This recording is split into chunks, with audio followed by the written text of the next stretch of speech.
Precisa ver quando eles começam a conectar os primeiros movimentos, eles se emocionam ao começar a contar a história.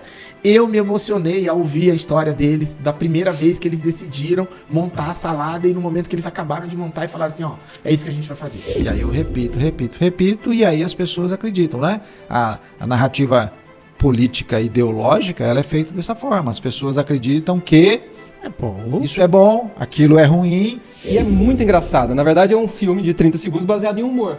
Só que no final das contas, eu falei, nossa, que legal, que foi uma história fantástica, que engraçado e tal. Qual que era a marca? Ele falou, cara, não sei qual que era a marca. Se não lembra qual é a marca, não adianta.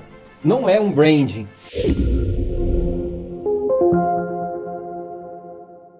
Começando mais um Melhor de 3, o podcast que procura integrar brand growth e vendas como alavancas para o crescimento do seu negócio, da sua empresa. Vamos lá? Vamos!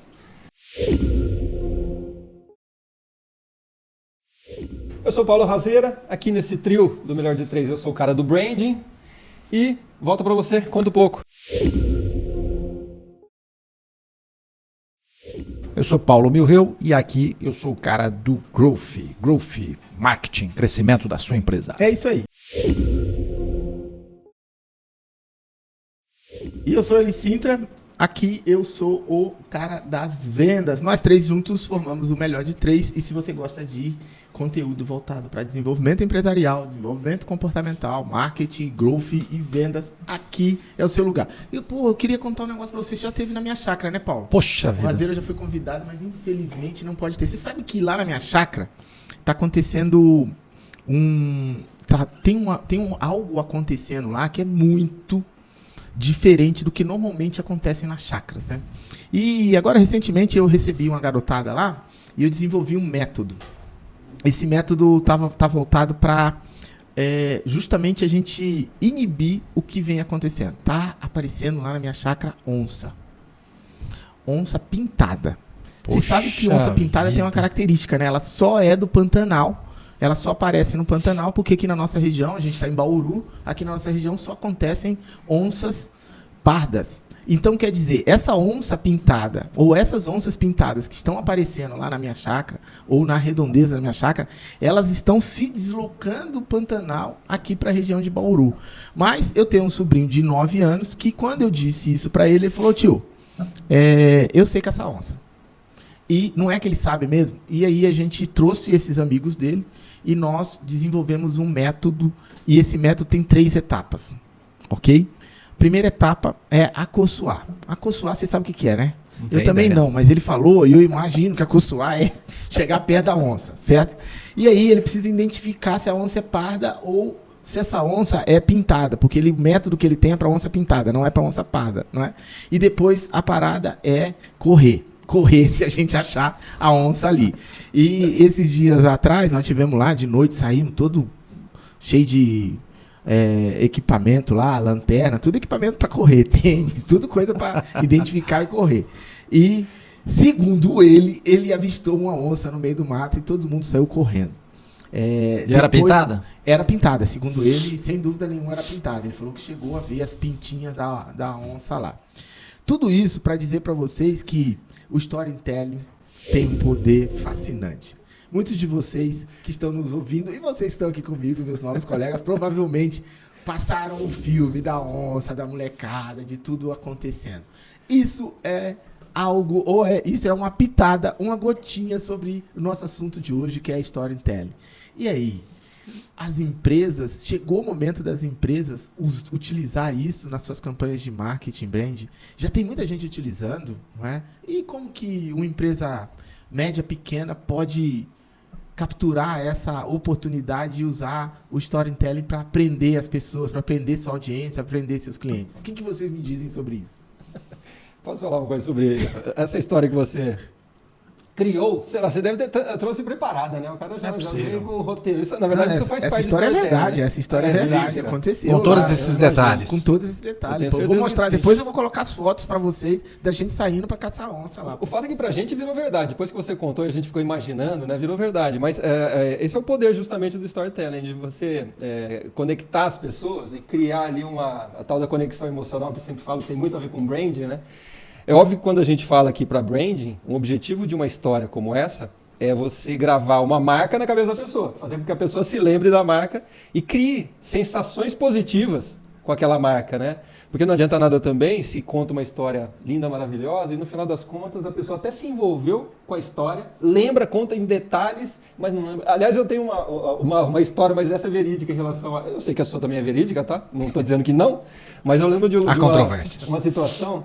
Há muito tempo atrás, o meu amigo Armando veio contar para mim quando ele foi para um evento lá de assistir comerciais em Cannes, na época que não tinha nem internet, né? Tinha que assistir lá em São Paulo a exibição dos filmes e tal. Ele veio contando um dos comerciais de 30 segundos para mim, que ele achou maravilhoso. A história é mais ou menos assim, um náufrago chegou numa ilha, uma ilha daquelas de desenho animado que só tem um coqueiro, né? Aí o náufrago chegou e tal, conseguiu chegar nessa ilha. No final das contas, aí ele, depois de um tempo, ele lá, desesperado, veio uma caixa, veio boiando, e ele não conseguia chegar na caixa porque tinha tubarões. Aí ele olhava, o que eu faço, o que ele fez? Ele quebrou a árvore para conseguir fazer com que a árvore fosse uma ponte para ele chegar na caixa, trouxe a caixa. Quando ele abre a caixa, no final das contas, dentro da caixa tinha o quê? Desculpa, se eu voltar. Tinha 2 árvores nessa ilhota, tá? Isso aí na caixa o que tinha? Tinha rede de dormir. Só que ele quebrou uma das árvores, como é que ele vai dormir, né? Essa história toda, ele veio contando pra mim e é muito engraçado. Na verdade é um filme de 30 segundos baseado em humor. Só que no final das contas eu falei, nossa, que legal, que foi uma história fantástica, que engraçado e tal. Qual que era a marca? Ele falou, cara, não sei qual que era a marca, não tenho a mínima ideia de qual que era a marca, mas a história é muito boa. É um comercial... lindo, maravilhoso, a história entretém, né, chama atenção, as pessoas dão risada, mas a marca se não lembra qual é a marca, não adianta. Não é um branding. Né? Então, quando a gente fala de histórias conectando com branding, o objetivo tem que ser sempre gravar a marca na cabeça das pessoas. Senão, ela pode ser entretenimento, pode ser ficção, pode ser filme, pode ser um monte de coisa. Eu acredito, né? que isso aí é um processo, né, Razeira? Isso aí é um processo que, assim, talvez não seja apropriado, em alguns momentos, você tentar fixar a marca em uma única história, né? Exato. Você tem que ter um conjunto de ações, de histórias que elas juntas ali, ou numa sequência, talvez lógica, o final disso aí é falar, fixo a marca. Eu gosto muito da sua pegada com relação a um grande banco, né? Ele não dá bola pra gente, então que ele não dá bola pra gente, eu não vou falar o nome dele. Mas você fala muito que esse banco, ele provoca a identificação sem falar o nome. Só com as cores ali, a forma com que ele começa a contar o comercial, a gente já identifica logo, vai ser tal banco que vai aparecer ali. Mas ele teve um processo, né? Ele foi construindo essa identidade através dessa história. E eu preciso dizer para vocês que a minha chácara agora está conhecida como a Chácara da Onça, tá? Se você... É da Dona Onça? Da Dona Onça. Da Dona Onça Não, da Dona Onça não, da Onça. E aí a molecada, quando fala que é ir para lá, tio, a gente vai caçar onça hoje. Falou, mais tarde, precisamos deixar a noite cair para poder caçar as onças. Eu costumo fazer uma abordagem para entender assim um pouquinho. Nós somos seres que gostamos de histórias. Nós gostamos de ouvir e gostamos de contar histórias. Nós somos feitos para isso, né? Nós somos feitos para isso. Para contar e ouvir história. É muito comum o ser humano pegar fatos da vida dele e se transformar ele em histórias. Né? Eu participei de um seminário internacional, acho que foi em 2018, em São Paulo, veio um britânico, e durante 3 dias, e era comportamental, durante 3 dias ele trabalhou com as pessoas ali, eram umas 300 pessoas, para separar fatos de histórias. E naquele momento, nas questões da abordagem que era comportamental, o ponto-chave era que nós, seres humanos, pegamos um fato, transformamos eles em histórias e vivemos a partir disso, da nossa vida, dessa história, não do fato. Então, a história justifica aquele fato. E aí, quando a gente trabalha essa abordagem de histórias e a contação de histórias, o conjunto dessas histórias é o que hoje o mercado chama de... Né, o mercado sempre chamou, mas hoje está mais forte isso, que é a tal da narrativa. Eu vou narrar uma ideologia, uma ideia, algo que eu estabeleço, que eu acredito através das histórias. Talvez um dos maiores exemplos, eu já fiz isso em sala de aula e sempre coloco aí um alerta, um disclaimer para os meus alunos, não é... Vou falar agora como uma abordagem técnica, mas é a história do próprio cristianismo, de Jesus Cristo, e que foi muito bem contada ali no início pela Igreja Católica.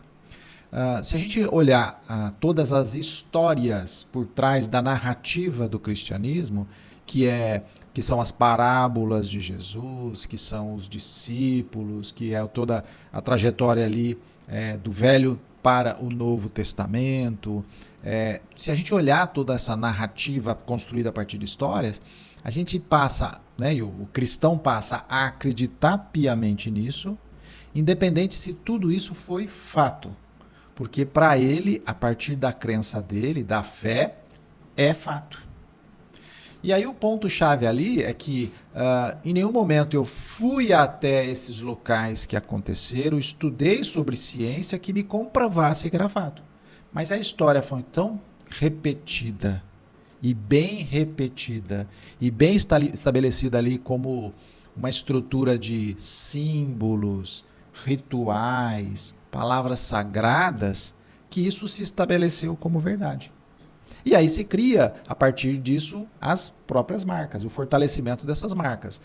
Jesus como o Cristo, a própria Igreja Católica, a simbologia dela, que é a origem de toda essa contação de histórias que, para quem é cristão, é fato e ponto final.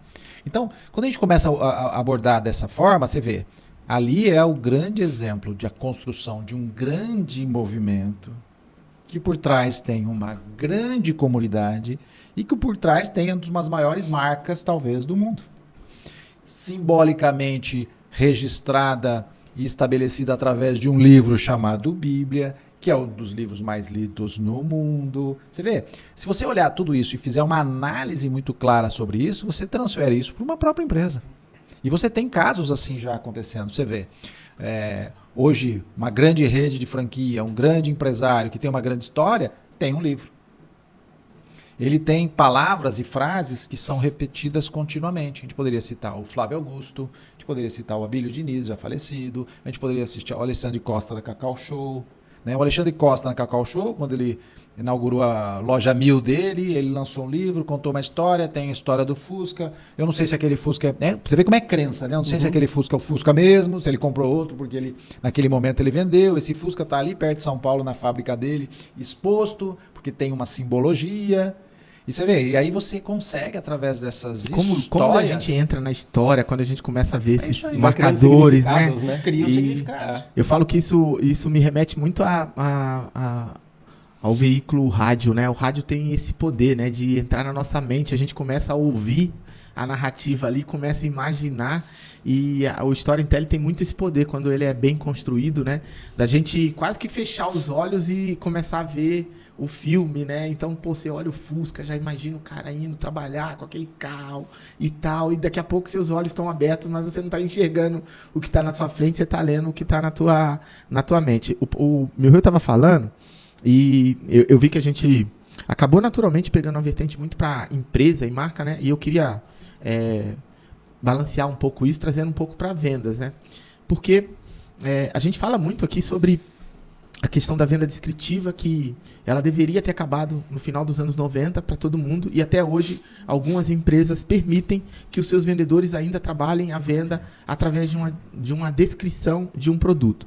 Isso é muito, muito mais comum do que a gente imagina, haja visto que a gente vai para um mercado tão tradicional, por exemplo, como o mercado imobiliário, que muitos vendedores se entendem grandes vendedores porque eles são bons descrevedores do produto. Eles chegam ali diante da pessoa e descrevem ali o apartamento, a casa, 2 quartos, tantos metros, com acabamento assim e assado. E em nenhum momento ele utiliza a técnica do storytelling, que é colocar a pessoa naquele ambiente, né? Isso dá para fazer com a venda do imóvel, quase que uma venda totalmente de serviço, né? Porque o que o vendedor está fazendo ali é oferecendo o conhecimento dele através da experiência, de tudo que ele viveu, para dizer, ó, esse ambiente está adequado para as experiências que você tem expectativa de ter, o que você mais gosta de uma casa, essa casa contempla.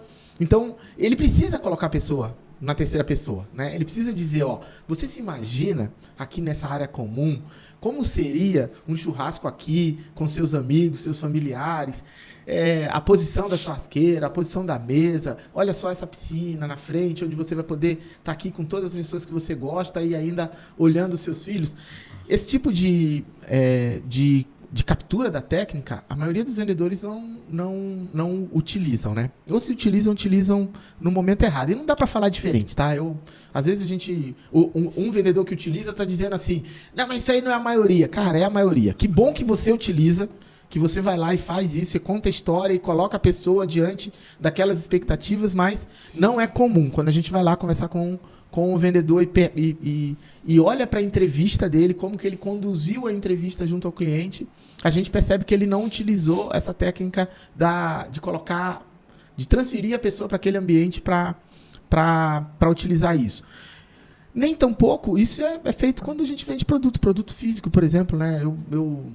Eu digo assim, dá para vender isso vendendo um liquidificador, né, cara? Pô, a dona de casa comprando um liquidificador e perguntar para ela, pô, o que você vai fazer? O que você já imagina fazer com esse liquidificador quando você chegar na sua casa? Porque isso é a história, ela vai começar a contar a história.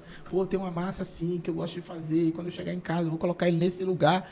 E tudo isso tangibiliza demais e aproxima a pessoa do produto. Então, o storytelling não é só marcas e empresas. Nas vendas, a gente pode utilizar, né, melhor dizendo, pode utilizar muito. Desde que o vendedor esteja capacitado, treinado e orientado para como fazer isso aí. Tem alguns que conseguem fazer naturalmente e tem outros que vão precisar se preparar antes. Mas era só para a gente equilibrar aqui, não ficar só do lado da marca e da empresa lá. Quando você falou sobre o poder do rádio, né? Aliás, é da rádio, né? Porque o rádio é o aparelho, né? O rádio é o aparelho. A rádio é a emissora, né? Exato. Como é importante essa questão a dificuldade que a gente tem de, às vezes, se você lê um livro e vai assistir o filme sobre aquele livro, muitas vezes a sensação mais natural é você ficar frustrado com o livro porque ele não representou exatamente o que você leu ou que você enxergou, o jeito que você navegou ali no filme. Exatamente. Justamente porque quando você está lendo um livro, você permite essa imaginação sua, você vai fazendo o ideal. Você imagina o cenário ideal, os personagens com as características ideais e tal, do jeito que está sendo contado no livro, obviamente. Mas o quanto que essa maneira de você trabalhar com a imaginação da pessoa, como isso faz parte dessa história, né? Porque quando você vai conectando essas emoções das pessoas através dessa história que você vai narrando, você vai puxando sensações, estimulando sensações, diferentes sensações, que é justamente o que faz com que aquela história fique gravada na cabeça das pessoas. Porque é através da emoção que vai ficar gravada. Se você pensar, pelo menos comigo é assim, eu acredito que seja todo mundo, não sei se eu sou o único que acontece isso, mas quando eu tento lembrar histórias que aconteceram da minha infância, sempre as que ficam na minha cabeça são aquelas que tiveram alguma sensação muito forte. Ou de medo, ou de dor, ou de, sei lá, de amor, ou, enfim, sensações fortes. São essas que ficam gravadas na nossa cabeça. Acho que fica ali tem neurociência disso, no sistema límbico, né? Ele causa um registro. Exato, e fica gravado ali. Então, como essas emoções, elas têm que ser trabalhadas quando você vai contando essa história. Depois, voltando, você está puxando para ver, eu estou puxando de novo, acho que é natural, cada um vai trazendo a sua visão sobre isso, né?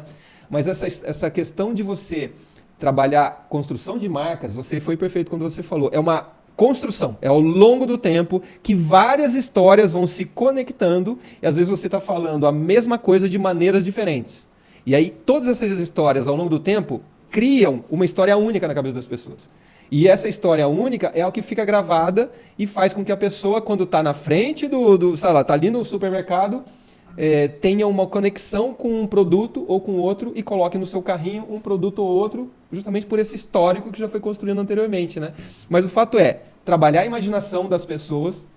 Quando você estava contando a história da onça, cada um de nós aqui tinha uma percepção diferente dessa história que você contou, tinha expectativas diferentes. E às vezes desenrolando de maneira diferente no cérebro aqui, né? Estava construindo ali a imagem e tudo mais.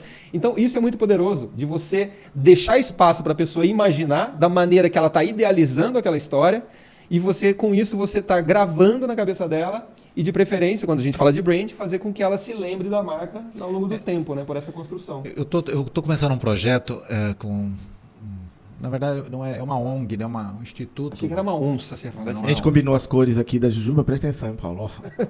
Tá bom. Segue em frente. Não, sabe, eu vou esquecer já. Mas um instituto, a gente está começando um projeto E a primeira constatação ali foi que não fica muito claro, né? E se não tem essa clareza, é mais difícil desenvolver qualquer coisa do que o que é esse projeto desse instituto, a que ele se propõe, com quem ele fala. Então, o que eu mais percebo que é muito comum é que nessa linha do que o Eli falou sobre a venda ser descritiva, as próprias empresas, quando se apresentam, elas acabam sendo descritivas demais. E elas não conseguem contar a sua história, né?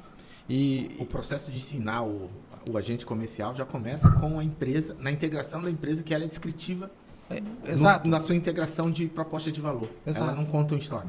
E aí essa construção, e agora de manhã eu estava fazendo inclusive a nossa, fazendo um ajuste na nossa, ela parte da história da criação dessa empresa, a origem dessa empresa, por que ela existe, quem está por trás dela como aquele grande líder que fala pela empresa, quais são os rituais que a empresa tem, como ela fala, que vai muito além do produto ou serviço dela. E às vezes essas empresas, né, no caso esse instituto, elas não percebem isso e quando elas têm uma descrição apenas de quem elas são, elas ficam comoditizadas, né, porque elas são muito parecidas com a outra. Então uma loja de calçado, uma loja de roupa, uma corretora de seguros, quando você não tem uma história por trás, simplesmente todas elas são iguais, não tem nenhuma diferença. Vendem o mesmo produto. Até mesmo se a construção que eles acreditam que fizeram da marca, que na verdade é apenas o logotipo e mais nada, não diferencia muito. Não porque conta a história, né? eu olho um nome e um logotipo e olho lá escrito embaixo corretora de seguros, a outra está escrito corretora de seguros, a outra está escrito corretora de seguros. Uhum.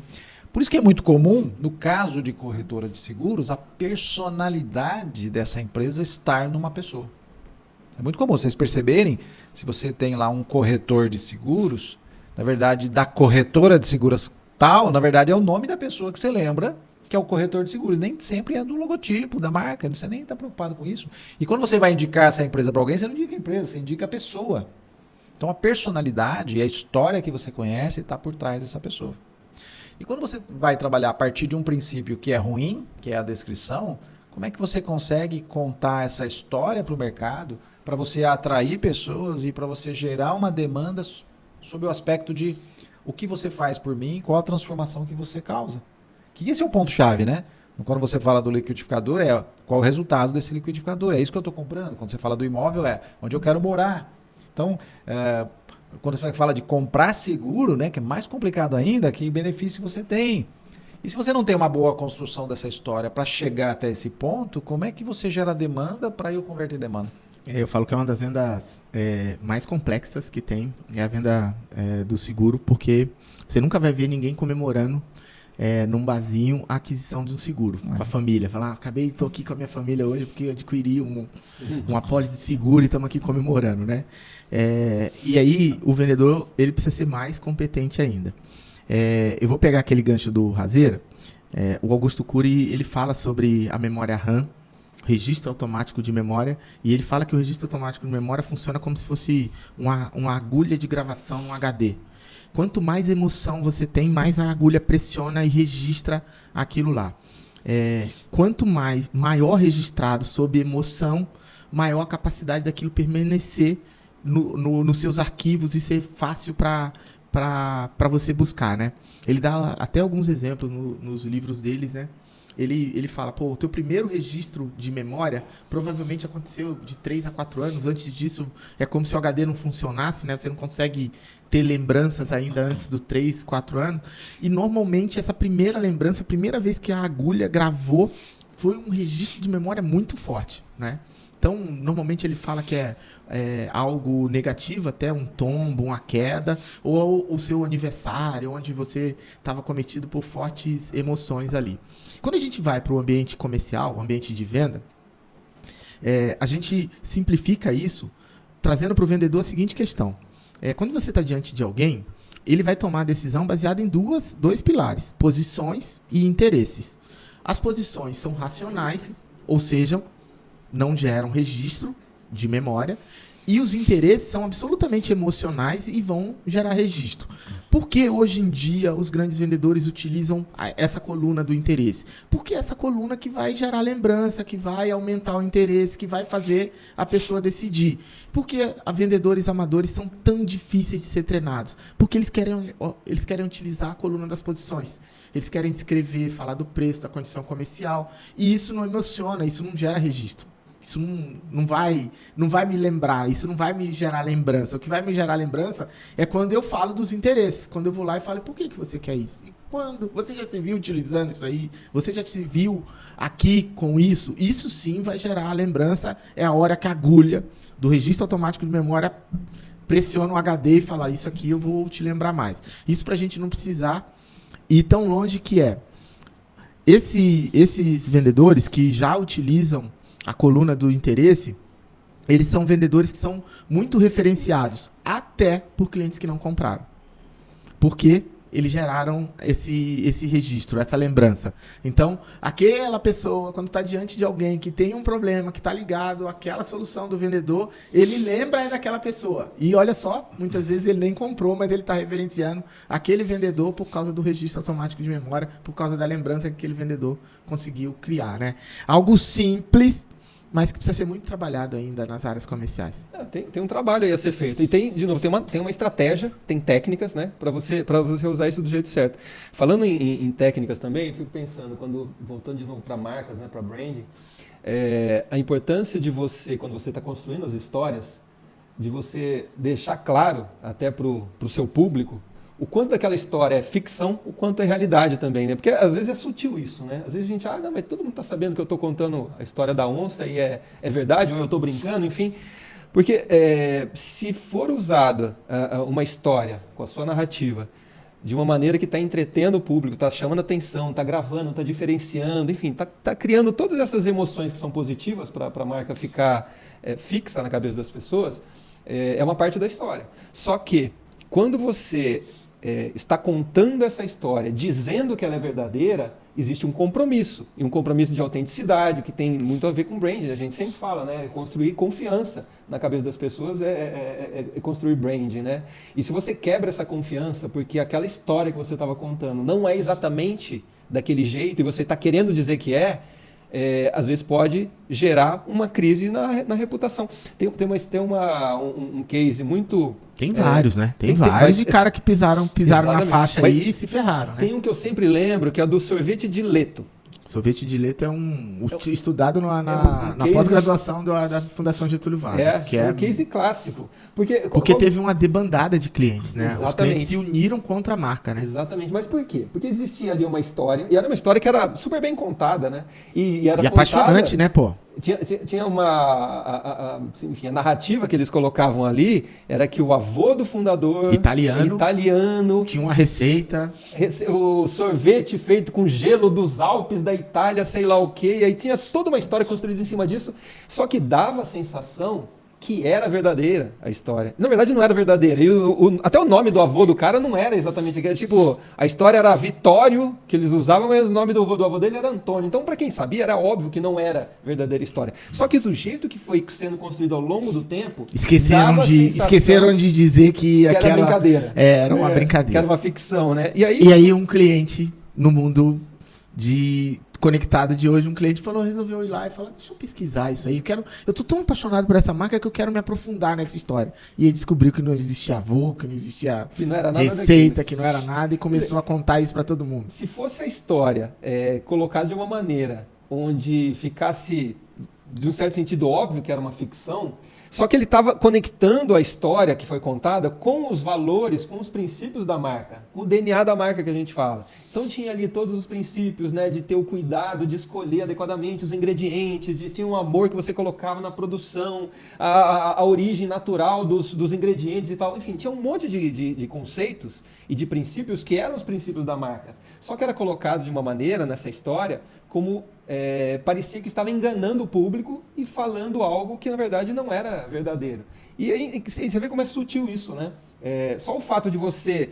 parecia que era uma história tão crível que as pessoas não achavam que era brincadeira. Quando você fala, sei lá, Ronald McDonald, é claro que é um personagem, entendeu? É óbvio que é um personagem. Você não precisa nem falar que aquilo ali é só uma maneira de ilustrar os princípios da marca através de uma personagem. Só que quando você vai contar uma história como essa e pode dar a sensação que ela é verdadeira, mesmo ela sendo uma ficção, tem que deixar claro isso, né? Porque no final das contas, o que aconteceu com essa história da Dileto aí?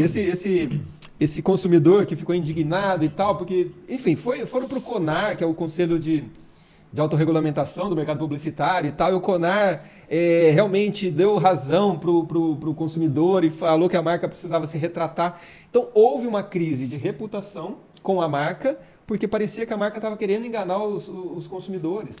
Muitos consumidores se sentiram realmente isso enganados. Foi pós-redes sociais, né?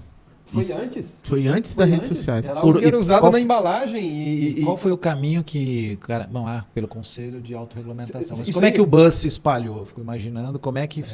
Mas Assim, eu Muito mais difícil, né? Hoje é muito mais... eu acho que muito mais essa história é do final dos sutil. anos 90, não é? olha, 2010, por exemplo, eu acho que já era. Mas eu Já não sei se era tão existia essa antigo históa. assim, não. Eu 2010? não sei o Do que quanto. aconteceu a crise. É. 2010. Não, porque redes Então, sociais é 2004. Então, 3, eu acho que não estava ali no boom Não que é é o que é hoje, hoje, né? mas existia ali uma facilidade, 2004 né? era o Orkut. Eu ia falar justamente, o Orkut ali, e eles contavam isso, como é muito tradicional, né, em alguns estabelecimentos do interior, contar isso no folder, naquela toalha de mesa, aquela que é uma espécie de toalha de Folha mesa. de bar.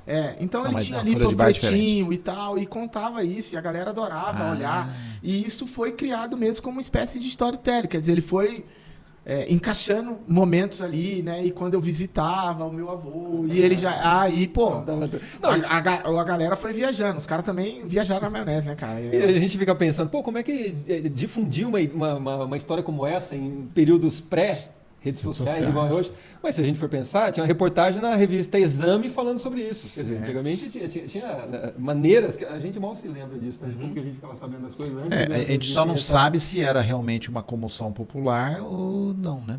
Então, A diferença Paulo, das redes sociais é que isso aquelas mudou. experiências populares, né, ou sociais, que elas precisam de muito aprofundamento para a gente ter uma explicação. O fato é que, quando eu vi isso, a primeira vez que eu vi isso foi na pós-graduação da Fundação Getúlio Vargas. Eu também fiquei impressionado, eu falei assim, pô, mas as pessoas elas se propuseram a engajar nesse movimento. O lance é que teve o engajamento da audiência e dos consumidores. Os caras fizeram um boicote da marca. Falando o seguinte, pô, eles mentiram para nós. A gente acreditou neles e eles mentiram para nós. A crise não foi só de reputação, a crise foi financeira também, porque os caras começaram a ser boicotados no consumo, né? E era uma marca de muita expressão, eles tinham um share muito representativo lá. Agora, o que levou a isso, cara, talvez seja o mesmo assunto que a gente está falando. Alguém que contou essa história tão bem contada que os consumidores estavam sendo enganados, que engajou as pessoas e falou, vamos seguir essa galera aí. E outra, aquilo que você falou, que a gente já comentado sobre como fica gravada essas emoções mais fortes, né? Quer dizer, causou uma indignação, e essa indignação, de repente, quando você lembra da marca Dileto hoje, você lembra dessa história. Você não lembra o que vem primeiro à sua mente. Então, a importância de você ir construindo a sua história ao longo do tempo, que a sua história você vai contando através de inúmeras pequenas histórias que vão se conectando e vai tendo essa coerência. Eu não sei né? nem o que é Dileto.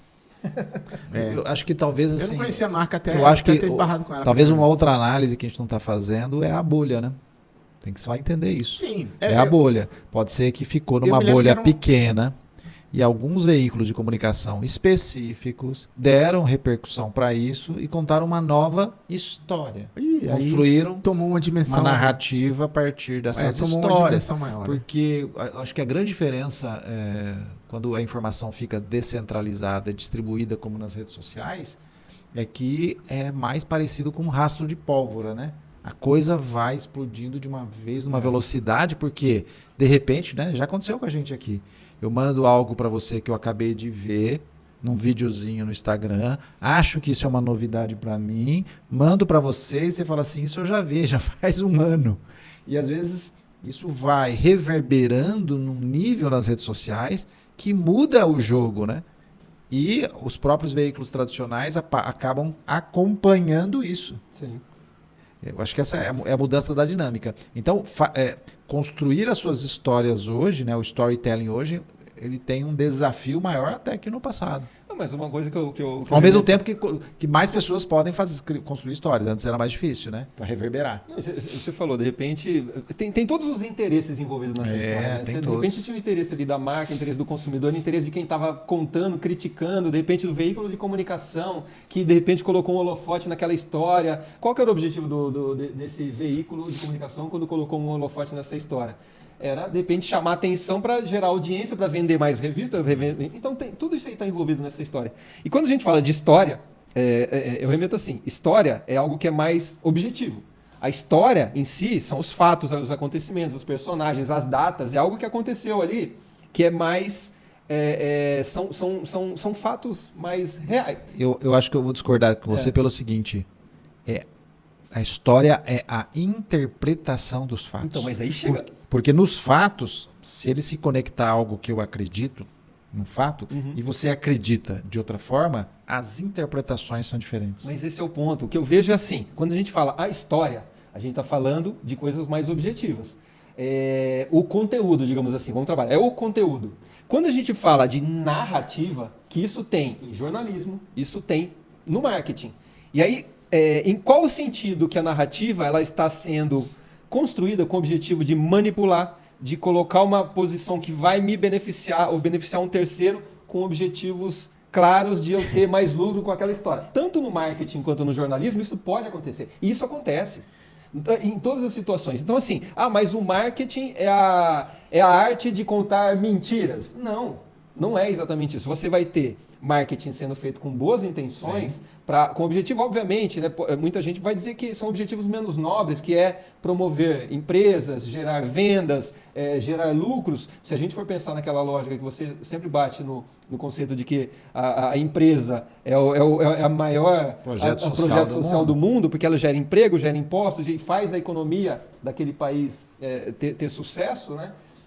Agora, quando você está trabalhando jornalismo com narrativas, com objetivos, muitas vezes aí enfim, objetivos pessoais, você coloca justamente um ponto de vista no mesmo fato. O fato é objetivo, o conteúdo é objetivo. Naquele mesmo conteúdo, você coloca um outro ponto de vista, onde naquele ponto de vista você pode manipular a opinião das pessoas e achar que aquele fato é um fato negativo, enquanto outro ponto de vista você vai achar que aquele fato ele é positivo. Então, a importância de você, uma coisa é a história, outra coisa é a narrativa. E a narrativa, ela é totalmente subjetiva. E não estou dizendo que narrativa é ruim, tá? Narrativa não é por si só algo que está tentando manipular. Não, quando você tem uma história que você estava contando cristianismo, né? Então você tem ali as parábolas de Jesus. Era uma maneira, a narrativa que ele tinha de parábolas, de metáforas e tudo mais, era uma maneira de gravar na cabeça das pessoas um conteúdo e muitas vezes transformar algo que era complexo em algo que seja mais digerível, que seja fácil a pessoa entender, justamente porque você está usando elementos do contexto, do repertório daquela pessoa, do público que você quer atingir, na sua história, na maneira de você contar a história, e com isso você está simplificando a sua mensagem. Me parece que os fatos, eles têm pontos de vista, eles podem ter pontos de vista diferentes, né? É bem verdade que a gente vê pessoas manipulando os fatos, né, para contar a história que ele quer. Mas, partindo do pressuposto que é um fato, né, o máximo que eu posso ter é ângulos diferentes para ver isso daí. E quando a gente fala das histórias da Bíblia, elas realmente, quando a gente flutua nas religiões, né, elas pegam o mesmo fato e contam sob ponto de vista diferente, né? Um que me emocionou muito, portanto me registrou, quando eu vi um pastor falando sobre a parábola de Lázaro, quando Jesus foi visitar o irmão, o amigo que ele tanto gostava como irmão, e ficou sabendo que o irmão tinha morrido, e o irmão estava enterrado lá, sepultado, e tinha uma grande pedra na frente do lugar onde Lázaro foi sepultado. E o pastor, quando ele começou a contar a história, rapidamente você já entra naquela visão, né, de sonho, e ele falou, pô, e o que Jesus queria fazer com aquilo? Eu falei, o que Jesus queria fazer com aquilo? Ele falou, mas Jesus era muito poderoso, Jesus não precisava de ninguém para tirar a pedra da frente do sepultamento de Lázaro, mas Jesus naquele momento queria testar a fé das pessoas que o estavam acompanhando. Quando ele vai lá e diz, tirem a pedra. Quando o povo que estava acompanhando vai lá e tira a pedra, foi uma prova de fé. Pô, se eles foram tirar a pedra porque eles acreditavam que Jesus realmente poderia ressuscitar Lázaro. E eu nunca tinha ouvido essa história por esse ponto de vista, né? Eu sempre tinha ouvido por um outro ponto de vista de Jesus que havia conseguido ressuscitar um morto, né? Mas ali o pastor estava trazendo por um outro ponto de vista, que era Jesus falando, ó, será que vocês realmente têm fé? Confiam? Não é? Então tirem a pedra. Se tiraram a pedra porque confiavam. Mas enfim, mais uma história aí, mais um storytelling. Por isso que eu acho ainda assim que a história é uma interpretação de fatos. Com ponto de vista. Necessariamente, toda história não é uma interpretação de fato, porque pode ser a interpretação de algo que eu estabeleci como um fato e nem existe. Né? Como o caso do Dileto estabeleceu que existia um avô que tinha determinado nome, mas ele construiu uma história do mesmo jeito. É muito forte, Paulo, quando a gente vai lá e fala assim, ó, isso é fato. Já percebeu quando alguém fala, ó, isso aqui é fato? Parece que é indiscutível, mas às vezes não é um fato, né? O fato é que eu nasci, Pô. o fato é que eu fui crescendo e envelhecendo, o fato... Então, nesse seminário aconteceu um momento muito forte, porque as pessoas iam nas extremidades com 2 microfones e iam lá contar as suas histórias. E o britânico lá, o palestrante lá, ele falava muito sobre, não, o pessoal precisa contar alguma coisa mais forte, mais forte, mais forte. Aí no segundo dia, ou terceiro, não sei, foi uma pessoa lá, um rapaz, e disse assim, olha, eu vim aqui contar que eu era do PCC há 10 anos. Nossa! Isso é muito forte. E aí ele foi contar por que ele era do PCC. E o porquê ele era do PCC se tratava de o padrasto dele tinha prendia ele todo dia antes de sair, acorrentado na mesa. E aí ele criou a história de que por isso fui pro PCC, por isso que eu fui pro crime. E o que o palestrante ali, o preletor ali do evento queria dizer era que, independente do fato, realmente ele tinha sido uma criança maltratada e presa, acorrentada todos os dias, ele poderia ser e ter construído a história que ele quisesse, porque tem histórias assim de pessoas que passaram pela mesma coisa e não foram para o PCC. E por causa disso eu fui estudar, me dedicar e prosperei, tive meu negócio a partir dos 18 anos e hoje tenho uma grande empresa. É isso aí. Tem. É isso aí. Então, eu estou contando a minha história a partir dos meus fatos de vida. E meu ponto de vista. Que é a interpretação que eu estou fazendo daquilo que eu vivi. Quem viveu ao meu lado pode enxergar, que é o ponto de vista, uma outra coisa, completamente diferente. E essa construção de historinhas ao longo do tempo, ela vai desenvolvendo uma ideia, que é essa narrativa. A ideia é uma narrativa. A narrativa ideológica é porque eu estou tentando estabelecer uma ideia. E aí eu fortaleço essa ideia com as mesmas premissas do branding, sendo coerente com essas ideias, sendo persistente em repetir as mesmas coisas. Se a mentira contada X vezes é aquela história. Se utilizando de alguma simbologia. E aí eu repito, e aí as pessoas acreditam, né? A narrativa política ideológica, ela é feita dessa forma. As pessoas acreditam que isso é bom, aquilo é ruim, o caminho deve ser esse. Se a gente não ajudar as pessoas com assistencialismo, elas não conseguirão XYZ. Né? Agora um novo governo ele vai resolver o problema que nenhum resolveu, né? Basicamente o governo tinha que entregar saúde, educação e segurança pública. Não é bom hoje, não foi bom no passado e não me lembro da minha vida quando foi bom. Como é que eu acredito que mas as pessoas acreditam? E por quê? Porque de alguma forma, com algumas palavras, com alguns símbolos, com alguma mensagem, um conjunto de histórias é repetido. Por isso que a história é tão poderosa.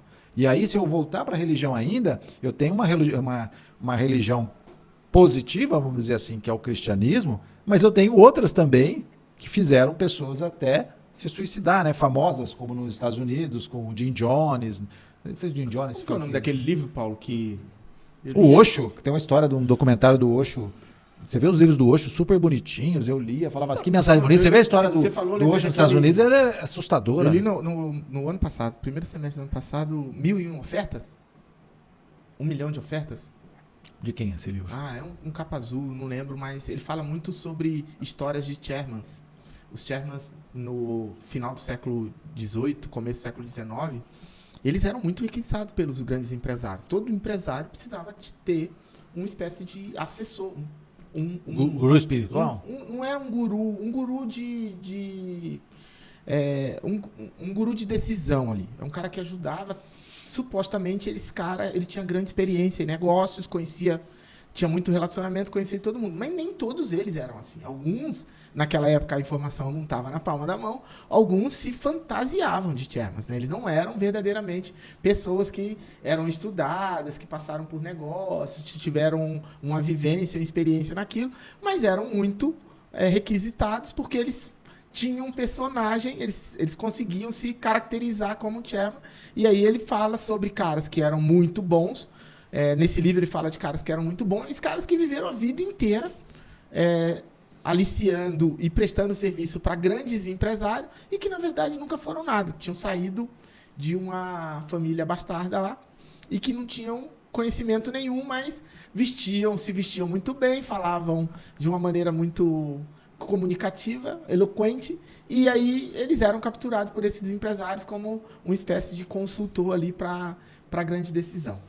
Tudo isso que vocês estavam falando me remeteu a uma questão que já há algum tempo eu trabalho, que é a integração de novas pessoas nas empresas. E normalmente, quando eu estou falando com empresário, eu estou falando sempre de agentes comerciais, porque está muito difícil, como a gente sempre está falando aqui também, contratar pessoas, né? Está difícil encontrar pessoas. Já está há muito tempo difícil encontrar pessoas qualificadas, né? E hoje, agora, a gente já está falando nem de qualificação, está falando em encontrar a pessoa que a gente possa desenvolver. Isso porque, no meu modo de pensar, a empresa não consegue engajar, ela não consegue criar uma comunidade ao redor da sua marca, né? E aí, por conta disso, as pessoas não sentem interesse em trabalhar na empresa. E se vão trabalhar rapidamente, acabam saindo porque falam, não vou ficar aqui, isso aqui não tem a ver comigo, eu não me sinto pertencente a esse grupo social. Quando eu pego um negócio pequeno, eu coloco como marcador para o empresário a falta dele contar a história dele. E é surpreendente a quantidade de empresários médios e pequenos que não lembram mais da sua história. Eu preciso parar ele e falar, não é possível que você não lembra. Esse negócio começou por algum motivo. Recentemente eu tive uma experiência na incubadora lá de Lins, de uma empresa que vende salada, que o casal esqueceu porque montou o negócio. Falei, não, a gente vai fazer uma sessão aqui para vocês relembrarem. Cara, precisa ver quando eles começam a conectar os primeiros movimentos, eles se emocionam ao começar a contar a história.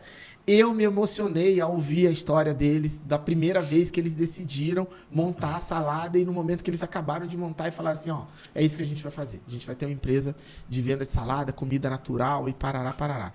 E aí, no final, eu perguntei para ele, quantos funcionários, eles têm lá 2, 3 funcionários, quantos funcionários já contaram essa história? Eles olharam um para a cara do outro e falaram, a gente nunca contou essa história para nenhum dos nossos funcionários. Falei, tá vendo? Isso é um ponto importante para você começar a criar a comunidade ao redor da tua empresa. As pessoas que vêm trabalhar aqui, elas precisam saber de onde veio esse negócio, elas precisam saber que essa ideia não veio de qualquer lugar, que vocês não estão aqui sem escrúpulos vendendo salada, que isso começou por um motivo muito nobre, muito emocional há muito tempo atrás. Então fica a dica, todo mundo que está nos ouvindo aí, revisite a sua história do motivo pelo teu negócio existir e conte essa história para cada uma das pessoas que entraram no seu negócio. Até que você seja tão grande que você consiga ter um curta-metragem que coloca a pessoa na sala para você contar via vídeo ali a história para isso. Mas enquanto você for pequeno, conta você mesmo. Né? Você vai ver que está dando certo quando outras pessoas estão contando para outras pessoas, está gerando um boca a boca positivo nessa conexão que vai sendo feita ao longo do tempo, né? E vai trazendo pessoas que compartilham dos mesmos princípios, acreditam naquilo, e são essas pessoas que são o público mais fiel daquela marca, muitas vezes. Criar uma comunidade ao redor do seu negócio. Mas eu estava pensando até assim, aquela história de que existe uma técnica, né, de você contar a história. Você estava contando, eu estava lembrando. Tem algumas coisas, o desafio, né? Em geral, essas histórias que nos conectam com pessoas, com a história da pessoa, é justamente pelos desafios que aquela pessoa teve na sua jornada e ela conseguiu transpor esses desafios. Sim. Os obstáculos que ela conseguiu pular, né? Os grandes dilemas que ela conseguiu resolver e tudo mais. Se você olhar a técnica, é uma técnica, a jornada do herói, né? É uma maneira de você, se você pegar 90% dos filmes de Hollywood, eles são construídos exatamente com a mesma estrutura. Exatamente a mesma estrutura. Funciona tão bem que a gente repete ela toda vez. E na verdade não começou em Hollywood. Isso aí começou lá, sei lá, em Ilíada de Homero, sei lá, na Antiguidade, era a mesma estrutura. Então você tem ali, em geral, depois pesquisa na internet, você vai ver o que é a jornada do herói. Mas você tem ali, a pessoa está no mundo real, aí acontece alguma coisa, um chamado para uma ação. É alguém improvável normalmente, né? Aí ele vai se juntar a um mentor, que aí vai ajudá-lo a transpor aquele. E aí ele vai juntando ao longo da jornada um monte de aliados e inimigos, e vai acontecer um monte de desafios, ele vai conseguir transpor esse desafio e tal, aí vai chegar no ápice da história e depois ele volta para casa, para o mundo real, mas ele volta com algum tesouro que é algum conhecimento novo, alguma coisa que ele consegue compartilhar e volta muito melhor do que ele era no começo da história. Enfim, tem uma lógica. Se você pegar, sei lá, o coelho e a tartaruga, é a mesma lógica, assim, sabe? E sempre tem os princípios, né, que movem a história. Se você olhar as histórias, elas podem ser construídas. Pega a Disney. Um filme, muitas vezes ele pega um tema de amizade e constrói toda uma história em torno de amizade, ou de coragem, ou de, enfim, qualquer um desses atributos humanos que podem passar um conceito, né, ao longo do tempo. E as marcas, elas devem usar esses mesmos artifícios, né, quando você vai contar uma história. Seja através de uma longuíssima história, seja através de um filme de 30 segundos. O grande desafio, eu sou desse mundo, né, de fazer filmes de 30 segundos, o grande desafio é justamente você conseguir contar uma história que seja memorável, num tempo muito curto, e ao mesmo tempo, no final das contas, a pessoa se lembre daquilo que você quer que ela se lembre, né? De um princípio, um conceito, um atributo, uma qualidade, um diferencial que conecta com aquela marca. Isso é feito através de processos. Existe um processo, existe uma estratégia de como você fazer isso, e com isso você, seguindo esse beabá, essa cartilha, você vai fazer com que essa história fique memorável na cabeça do seu público ou da sua audiência, né? Se marketing é tudo, storytelling também é tudo. Isso aí. Tá em todos os lugares. Mas vamos lá, Razeira. Vamos saber como você pode ajudar uma empresa que olhou para tudo isso e falou assim: eu quero contar minha história aqui também. Eu quero me apropriar dessa técnica aí para começar a criar uma comunidade ao redor da minha marca. Uhum. Como o Razeira e MR Tempo pode ajudar? Legal. Bom, na MR Tempo, a nossa especialidade é justamente fazer com que estratégia de gestão de marcas vá construindo essa história ao longo do tempo, né? Então a gente trabalha através de várias ferramentas aí, seja design, publicidade, marketing digital e tudo mais, para fortalecer essas marcas na cabeça das pessoas. Então essa é a nossa missão de vida, essa é a nossa razão de existir, né? Fazer com que as marcas sejam cada vez mais relevantes, memoráveis, impactantes, através de histórias bem contadas. Se você olhar pulando um pouco da sua área, se você olhar um feed de uma mídia social, aquele monte de posts juntos constroem uma história. E tem que ter uma coerência nessa história. Às vezes, se você tem alguma coisa que está desconectada com o resto, você fala: caramba, isso aqui não está funcionando, não está encaixando nisso aqui, né? Então, a importância de você ter essa construção sendo feita no longo prazo, através de micro histórias que você vai juntando, vai conectando, mas através de uma coerência, que essa coerência, em geral, é em relação aos fatos, à parte mais objetiva daquela marca, e através de uma narrativa que é o jeito que você está contando. É a forma que você usa para contar essa história. Então a gente trabalha tanto com o conteúdo quanto com a forma. Tanto com fatos, acontecimentos, coisas mais objetivas, quanto essa parte mais subjetiva para fazer com que a marca seja memorável na cabeça das pessoas. E a REC? Na REC Sales Performance, se você tiver uma boa história, ou se que você não ser tem, contada, que mereça ser contada, senão você tem que trabalhar isso, né? Então, nós aqui podemos te ajudar.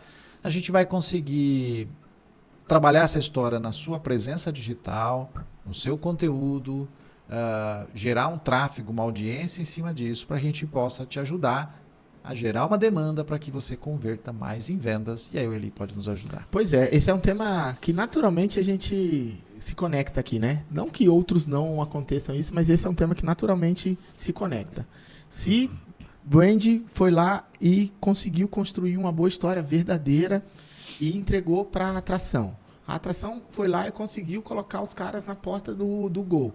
Vai vir aqui para vendas, onde a Jump vai conseguir montar isso como um processo, apoiar na capacitação e treinamento da tua equipe e acompanhamento para que a tua equipe se utilize desse poder emocional no momento de vender. Que a gente não seja só meros descrevedores de produto e que a gente possa colocar essa história dentro do momento da abordagem, da entrevista e até contornar a objeção através desses pontos que a história foi construída. É isso que a gente faz, ajuda a sua equipe a ter melhor gestão comercial, melhor processo de venda e utilizar técnicas de venda que muitas vezes não são conhecidas pelo seu gestor e pela sua equipe comercial. Isso é o nosso trabalho aqui na Jump e, novamente, nós três juntos somos o melhor de três e ajudamos a sua empresa a vender mais. É isso aí. Ficamos Vamos por aqui? casinha? Bora. Um abraço, até a próxima. Valeu. Valeu.